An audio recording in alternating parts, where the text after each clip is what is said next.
ቤተሰቦቻችንም የደና ቤተሰብ ዘር ነው። እናትና አባቴ በህይወት አሉ፣ አሁንም አሉ፣ ወልደውኛል፣ አሳድገውኛል። የዩቲዩብ የደም ነጋዴ ጽንፈኛ የዲያስፖራ አክቲቪስቶች የሐሳብ ሙግትና ሰላምን ጠልቶ ጫካ ጠመንጃ አዝሎ ከሚዞር የጥፋት ኃይል ጋር በኢቢኤስ ውስጥ የተሰገሰገ የጥፋት ኃይል በወረዳ አስተዳደር የመሸገ የጽንፈኛው ተላላኪና ራሷ ብርቱካን ተባብረው ሐሰተኛውን የብርቱካን ማንነት ፈጥረውታል። ይህ ከመጀመሪያዋ ማንነቷ የሚለየው በ3 ወር ተረግዞ የተወለደ በሴራ ትወና የዳበረ ፈጣሪዎቹ ዓላማና ግቡን የሚያውቁት ተደራሲው ሕዝብን ለቁጭት፣ ለሐዘን፣ ለቁጣ እንዲሁም ሁከት የሚጋብዝ በሴራ የተዘጋጀ አንድ ሐሰተኛ ፊልም ላይ የተገለጠ ማንነት ነው። ብርቱካን በእሁድን በኢቢኤስ ከተላለፈው የፈጠራ ፊልም በፊትና በኋላ እውነተኛው ማንነቷ የተገለጠ ነው። ከፕሮግራሙ መተላለፍ በፊት ከቤተሰብ እስከ ትዳር በኑሮዋ ተገልጣለች። ከፕሮግራሙ መተላለፍ በኋላ ደግሞ በመሪር ጸጸቷ ይህ ነገር ትክክለኛ አይደለም። እውነታው ምንድነው? ለትወና ብለው ወስደው ነው ይሄን ነገር ያሰሩ። ስለዚህ ሙሉ ነገሩ ትወና ነው የተሰራው እንጂ ሙሉ እናት አባት አለኝ፣ ወንድም አለኝ፣ አክስት አጎት አለኝ። ቤተሰቦቼ በእንደዚህ አይነት ሁኔታ ነው የሚኖሩት። እኔ ደግሞ ባለ ትዳር ነኝ፣ የልጅ እናት ነኝ። አግብቼ ተድሬ ተኩዬ የወለድኩት ልጅ ነው እንጂ በእገታ ምክንያት የወለድኩት ልጅ አይደለም። ስለዚህ እኔ ልብ ኬዝ ታማሚ ነኝ፣ አዎ ታማሚ ነኝ።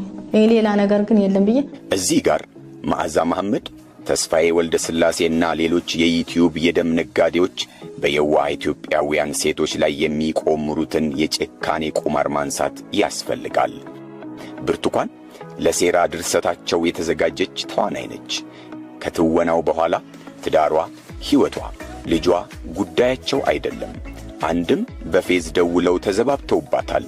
በሌላም በኩል ሕይወቷን ነጥቀው ቀጣይ ትርምስ ለመፍጠር ወደ ገዳይ ቡድናቸው ካልወሰድንሽ መንግሥት ይገድልሻል ብለው ያስፈራሯታል።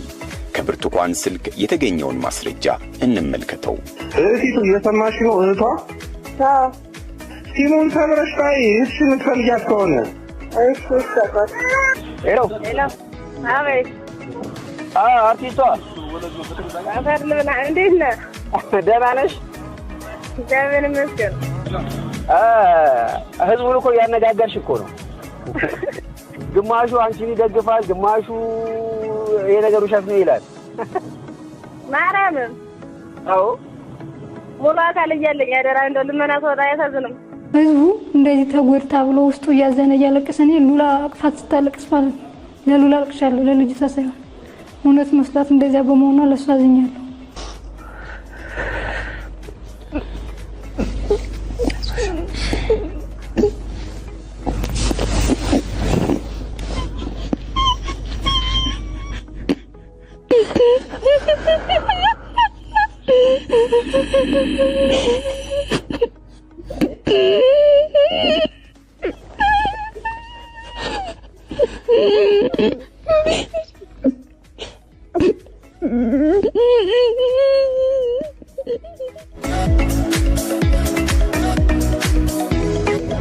እኔ ብርቱካን ተመስገን እባላለሁ። ተወልጄ ያደኩት ስናን ወረዳ ነው። እኔን እንደወለዱ ነው አጋጣሚ አባቴም ወደ መንትን ያለ የተሰደደው። እናቴ በህይወት ያረፈችው በወሊድ ምክንያት ነው። ነፍሰ ጡር ነበረች በሰዓቱ የ40 ቀን ነው እንደዚያ በወለደች በ40 ቀኗ ነው ምናምን የሞተችው እና የሆነ እንደወለደች ደም ስለፈሰሳት ነው ተብሎ ነው ያረፈችው። እዚያው ሆስፒታል አልወጣችም ነበር እና በዛው ነው የቀረችው። ያው የመጀመሪያ ልጅ ነኝ ብዬሻለሁ። ከዚያ በኋላ እናቴ ስትሞት ምንድነው እኔ 3 ዓመት ከ15 ቀን ነበር ከተወለድኩኝ ማለት ነው። ሰረቀ ብርሃን ቀበሌ ልዩ ስሙ ጨየ ገሌላ በተባለ ቦታ ነው የሚኖሩት። ማለት እኔ የሁለተኛ ታላቋ ነኝ። እሷ ከቤታችን የ6ኛ ልጅ ነች ማለት ነው። ከሷ በታች አንድ የአይቲ ተማሪ አለች። እሷን የሚገልጽ አይደለም። ለምንድን ነው በምን ምክንያት ነው እንደዚህ ያደረገች? እኔም የማውቀው ነገር እኔም እንደ ህዝቡ ነው ያየሁት ይማታል። እሱንም ተደውሎ እስቲ ግቢና ዩቲዩብ የተለቀቀው ይሄ ነገር እውነት ነው ወይ ስንባል እኛ ሁላ ግራን የገባን እንደ ህዝብ ነው ያየነው። በቃ እያቆራረጥን ጨርሼው ላላየሁትም ነገር አግብተው ያለኝ ሰኞ ነው ማየት የጀመርኩት በስነ ስርዓት ራሱ። አባቷ አቶ ተመስገን ከበደ ይባላል። እናቷ ደግሞ ወይዘሮ ምንትዋብ ታመነ ትባላለች። እኔ ደግሞ አባቴ አቶ ሹመት በቀለ ይባላል። እናቴ ደግሞ መልካም ከበደ ትባላለች። ስለዚህ እናትና አባቶቻችን እኔም አሉ የሷም አሉ፣ ባልሞቱም በሕይወት አሉ። እናትና አባቴ በሕይወት አሉ፣ አሁንም አሉ። ወልደውኛል፣ አሳድገውኛል። እውነታው ምንድነው? ለትወና ብለው ወስደው ነው ይህንን ነገር ያሰሩ። ስለዚህ ሙሉ ነገሩ ትወና ነው የተሰራው እንጂ ሙሉ እናት አባት አለኝ፣ ወንድም አለኝ፣ አክስት አጎት አለኝ። ቤተሰቦቼ በእንደዚህ አይነት ሁኔታ ነው የሚኖሩት። እኔ ደግሞ ባለ ትዳር ነኝ፣ የልጅ እናት ነኝ። አግብቼ ተድሬ ተኩዬ የወለድኩት ልጅ ነው እንጂ በእገታ ምክንያት የወለድኩት ልጅ አይደለም። ስለዚህ እኔ ልብ ኬዝ ታማሚ ነኝ፣ አዎ ታማሚ ነኝ። ሌላ ነገር ግን የለም ብዬ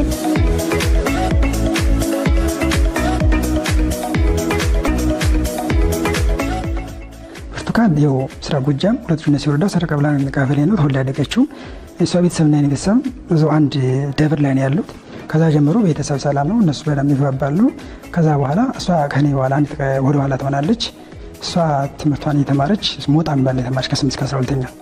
ከ3 ወራት በፊት የተጻፈው ሐሰተኛ ተውኔትና በአንድ ወር የተከወነው ድራማ ሌላው ገጽታ ደግሞ የትምህርት መስክንና የተማረችበትን ዩኒቨርሲቲ ሐሰተኛ መረጃ በመፍጠር ታልሞ የተሰራበት ነው። በኢቢኤስ ቴሌቪዥን የተሰገሰገው የጥፋት ኃይል አየር ላይ በዋለው የቴሌቪዥን ፕሮግራም የሐሰተኛ ድራማውን መነሻ መቼት ደምቢዶሎ ዩኒቨርሲቲ መሆኑን የተገለጸበት የተላለፈ ሲሆን ይኸውም ከዩቲዩብ ላይ ሲጫን ሆን ተብሎ እንዲቆረጥ ተደርጓል። ከዋናው የድራማ ቃለ መጠየቅ ላይ ያገኘነው መረጃ ብርቱካን በደምቢዶሎ ዩኒቨርሲቲ የፋርማሲ ተማሪ መሆኗን የገለጸችበት ይሁን እንጂ በወቅቱ ብርቱካን የ12ኛ ክፍል ተማሪ መሆኗን ማረጋገጥ ችለናል። ታገቱ ከተባሉ ተማሪዎች ውስጥ ስሟም አልተገኘም። 12ኛ ክፍል ስደርስ ውጤት ከመጣ በኋላ ወደ ዩኒቨርሲቲ ተመደብኩኝ። ዩኒቨርሲቲ ምድብ ስመደብ ሀረማያ ዩኒቨርሲቲ ነው የመጀመሪያ ምድብ የነበረ። ከመጣው በኋላ መኪና ላይ እንገናኛለን። የት እየሄድሽ ነው እላታለሁ። አይ ዩኒቨርሲቲ ደርሶኝ እየሄድኩ። የት ነው የደረሰሽ? ደምቢዶሎ ዩኒቨርሲቲ ስለኛለች። በላይነሽ ነው የምትባለው በሰዓቱ። ከዚያ እና ታዲያ እኔ እኮ እንዲሆኑ በቃ እንድሄድ አልፈለኩም፣ ምክንያቱም አባቴን አስታውስበታለሁ። እዚያ እንሂድ እንዴ? አይ መጀመሪያ ጠይቂያቸው። ሄርን ይዛኝ ሄደች። እሷ የባለ ሀብት ልጅ ስለነበረች ትራንስፖርት ስከፍልልኝ ያቺ 300 ብሯን በእጅ ይዣታለሁ። ሄርንና ሬጅስትራል ብሩን እንጠይቃለን። በዚህ ሁኔታ ነበረ። እንዴት ላድርግ ብዬ ሳናገራቸው ክፍተት ቦታ ካለ ችግር የለውም አለ። ከዚያ በሰዓቱ አይ በቃ የማታስገቡ የማትመዘገቡ ከሆነ ልሄድ እዚያ እንዳያልፈኝ ሄጄ የምማርፍበት ሄጄ የሚያስተምሩኝ ነገር አይደለም። ቤት ነው የምኖረው ምናምን ስላቸው ምንም ችግር የለውም። ከዚያ እንደውም አጋጣሚ በናቹራል አለ ሶሻል ተማሪ ከሆን ሂጅ አለኝ። አይ ናቹራል ለኝ አልኩትና ዶክመንት የሰጥቼ እዚያው ተመዘገብኩኝ። ፍሬሽማን ኮርሶችን እነሱን ከወሰድን በኋላ ፈተናውን ከተፈተነ በኋላ ዲፓርትመንት ምረጡ ተባለ። ዲፓርትመንት መረጥ። በፋርማሲ ስገባ በቃ እነሱ ራሱን ማበረታታት ጀመሩ። ከዛ ተማረች። ከ12ኛ ክፍል ጥሩ ውጤት አመጣ። ወደ ዩኒቨርሲቲ ወደ ሀሮማያ ዩኒቨርሲቲ ተላከች። ሀሮማያ ዩኒቨርሲቲ ትንሽ ከኛ ከጎጃም ተነስቶ ሀሮማያ ዩኒቨርሲቲ ለመድረስ ትንሽ ራቅ ስለሚል ሐዋሳ እንድትማር አረጉ ዘመዶቿ። ሐዋሳ ዘመድ እህትም ስላለቻት ርቀቱም ስለሚያስቸግር ሐዋሳ ሄደችና ትምህርቷን መማር ጀመረች። አካውንቲንግ ኤንድ ፋይናንስ ሐዋሳ ነበር መኖሪያ ያኔ ማለት ነው። እኔ ነኝ ሐዋሳ ዩኒቨርሲቲ ለምኜ የማታ እንድትማር ቅዳሜና እሑድ ማለት ነው። ቅዳሜና እሑድ እንድትማር አድርጌ በ2013 የአካውንቲንግ ተማሪ ነበረች ሐዋሳ ዩኒቨርሲቲ ማለት ነው።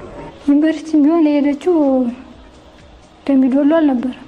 ከመጋባታቸው በፊት ሐዋሳ ዩኒቨርሲቲ ተማሪ ነበረች። ከተጋቡ በኋላ ወለዱ። ልጁ ይደግና ልጅ ማሳደግም ስራ ነው። ከዚያ በኋላ ትማሪያለሽ በሚል ልጅ እያሳደገች እሷ ቤት እንደምትል ነው የምናውቀው። እሱም ባንክ ነው የሚሰራው። ያው በጠዋት ወጥቶ ማታ ነው የሚገባው። ይሄ ነገር እንግዲህ እሱ ስራ ከወጣ በኋላ እየወጣችሁ ምን ሰዓት ታርገው መቼ ይፈጠር የምናውቀው ነገር የለም። እኛም እንደ ህዝብ ሰማ ነው። 2012 ነው የተፈተንኩ። 2013 ገባውኝ። 2013 ገባው። 2013 እና 14 ነው የቆየውኝ። ፍሬሽማንን ኮርስ ተወሰድኩ በኋላ አካውንቲንግ የተመዘገብኩኝ አካውንቲንግ ነው። በአካውንቲንግ ኤንድ ፋይናንስ ነው የተመዘገብኩኝ። በዚያ ልክ መጀመሪያ አሰልፈውን